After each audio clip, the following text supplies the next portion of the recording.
And we're back on It's Tea Time, and we're going to talk some track and field with the director of that program, and that's Coach Mark Davis. And Coach, a busy time of year for y'all. Y'all are right in the middle of this season, probably halfway. Absolutely. With conference championships on down the road. But you went to North Florida over the weekend and had a very strong competition, a lot of good individual performances from your athletes. That was the goal for the past weekend. We left a lot of kids at home just resting and taking care of some little nags and things like that. But kids we took down there did very, very well. Corey Cox did really well in the discus again. She won the competition for the second straight week, so she did really, really well. Cameron Rice PR'd in the 400, ran really well in the 200. He's coming along at the pace we thought he would be coming along. Actually, maybe a little bit faster at this point. Camilla Alexander ran well in the 200. She PR'd in the 200 as well. So, I mean, we had some very, very good performances, strong performances. Now we're looking forward to carrying them on. Now, you said you left some people at home, and as I said, right in the middle of this season, you probably have some athletes kind of maybe wearing down a little bit, different training that they're using this year. Are you going to be seeing some of that throughout the remainder of the season leading into conference, maybe leaving a few home each weekend, just getting ready? Or as needed. I mean, people that don't understand how track works, we've been training since September. Right. And, we go pretty much every day, and it's difficult to maintain your body that long. Right. So at times we can see when they need the rest, and we back them off accordingly. And we just, we try to do that throughout the year. And do you have certain expectations or certain goals for each meet that will determine who's staying and who's going? To a point. It depends on who it is, really. I mean, there's a I don't want to say a set travel roster, but you really know who's going to perform week to week without fail.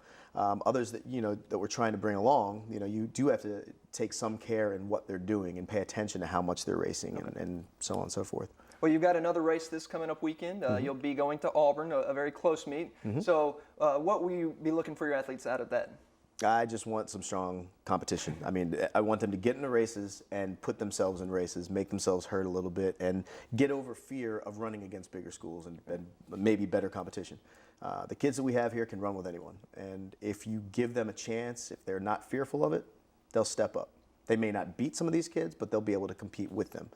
And, if they step up, they'll do well. If they shy away from it, that's where the problems are going to start. So we're hoping to avoid those. All right, Coach. Well, good luck this weekend, and hopefully you'll have some of those strong competitions like you're expecting to see. Thank you. Appreciate it. All right, and stay tuned for more coming up on It's Tea Time.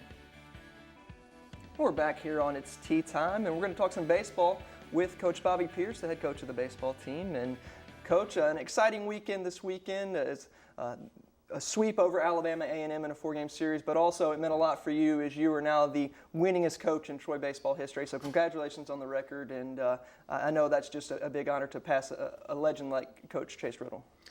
Well, it definitely is, Jonathan. The weekend was big for a lot of reasons. Our team has been a team that struggled offensively for a better part of the last 20 games, really, and we just can't quite seem to get some consistency going in the lineup to score enough runs. We've pitched pretty good on the weekends. Defensively, we've just been an average team. But, our calling card is scoring runs and being an offensive unit, and we have just struggled to do that, certainly at an acceptable level, much less at our expectation level. But so to get a 4-game sweep at home was huge for our team and hopefully building confidence. I think this weekend brought us to right at the halfway point of the regular season.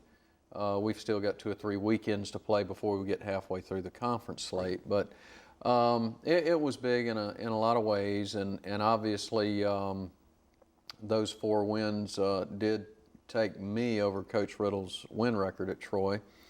And, a lot of emotions come with that because I knew Coach Riddle and his family.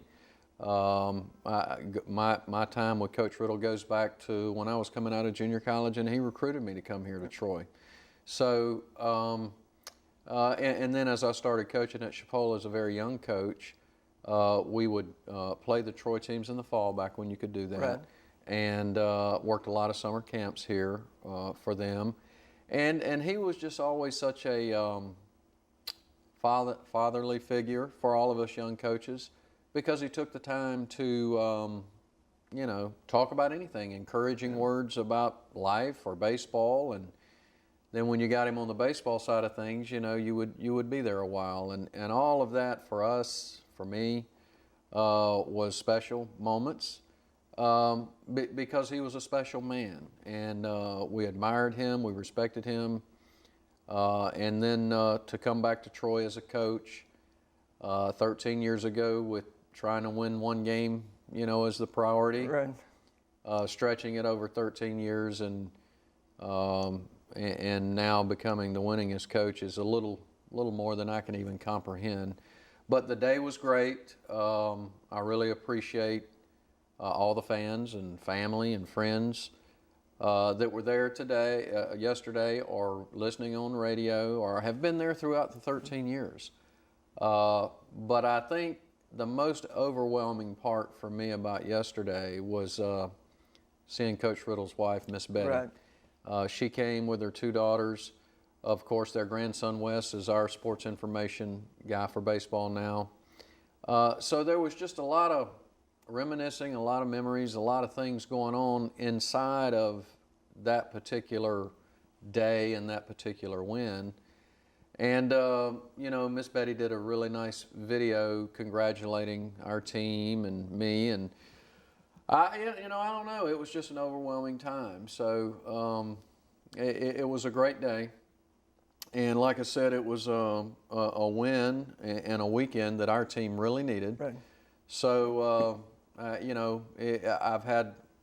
can't even keep up with the number of phone calls, texts, emails, but I've tried to return them all. I'm a little behind right now, but I'm just trying to explain to people what a great day it was that the athletic department and the university put on, and I think our team kind of enjoyed the day. They played the game very nervously.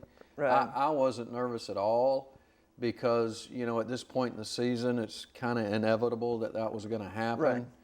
But I think they felt the pressure of it, and really wanting to win that game on that day, because I think they knew a lot of people were there to celebrate the day. And so they played a pretty nervous game, but we finally took a lead late and were able to hold on. And you can never really plan something like that before the season, but as you said, with all the people there, it was very special to have that win at home rather than getting something like that on the road. There's no doubt. It was a beautiful day. Sunday afternoon, great day for baseball. Nice crowd. And the weather was conducive enough for Miss Betty to come. She'd been a little under the weather, so if it had been a little cooler, she might not have been able to be there. So everything was perfect. It really was. And so I think the pressure of that was the players really felt that. I think Coach Smart really felt that. Or at least he's told that to me. But at the end of the day, we won the game. We got that behind us. I'm hoping, and I will say, I've said this before, I will say I think Coach Riddle is very proud of us. Right. Because Mark, played on 2 national championship teams under him, coached with him, and my relationship with him, I think he's smiling down on the Trojans right now. Coach Riddle was all about what us baseball coaches are about, and that's the next pitch in the next game, right. Win the next game, and that's how we approach every game. So I think he was proud of our work, and glad we got it done. And he would say, just like I will tell the team, now let's focus on what's next, and that's tomorrow night against Alabama State. Well, let's go ahead and talk about that then. You've already played them once this year. They're a good team, a very pesky team. They'll play defense, they'll hit, and they'll pitch very well. What is your plan going into this game tomorrow? Well, our midweek pitching, Jonathan, has been a little bit off key, just to put it bluntly. And we're gonna have to try to string together some innings. We've pitched pretty well on the weekends, but our midweek guys, they started out the season in good shape, but they've struggled lately. And we do have a good, solid midweek schedule. So, these games are difficult. But we've run into some boat races in midweek where the games have got away from us. We can't really score enough right now to stay in that type of game. So we've got to pitch and defend well. And when we're not doing that, it makes it very difficult to win those games. Alabama State, as you mentioned, is a very good baseball team. And that's going to be the formula. We're going to have to get a good starting pitching performance. Ben Tidwell will start the game. We're going to have good mid-relieving because he's not ready to go 7 innings. Right. If we get a good solid start, 5 innings, that'd be great. And then hand it off to Mark Skinner at the end. So we're going to have to score, and we've had trouble doing that. But I'm hoping that after the Sunday game, now we're about to move into the second half of the season, I hope our team will just take a big breath and kind of hit restart and let's move along, because I know that we're capable of playing and performing, especially offensively, better than we did in the first half. There's been bright moments, there's been good moments, but our consistency of that's just been tough to come by. A lot of different guys have gotten a lot of opportunities because everybody's performance has been so inconsistent. So I hope we settle in, start playing better baseball, and make a run down the stretch. Well, and you've also got a series this weekend against Appalachian State, a team you've never faced as a coach, and a team new to the Sun Belt, and you're heading up to a place where you've never been before. So have you been calling around to coaches, trying to figure out about the ballpark, about that team, and about the program? Exactly. Sure have. I did that going way back. So I've done my homework, and anytime you're going to a new venue, you kind of want to know where you need to stay and where the food is and where the field is, which is unique in this situation because the campus is on a big mountain and the field is at the top of the mountain. So I hope it's not too cool, because they say it can be really cold there. If it's cold, it's really cold there, and very windy. So the word is, one day you might be playing with a 20-mile-an-hour wind blowing straight in, and the next day it's blowing straight out, or that may change during the game. Wow. So it's a unique place in all of those aspects. They are new in our league. They've struggled to this point in conference play, as we have.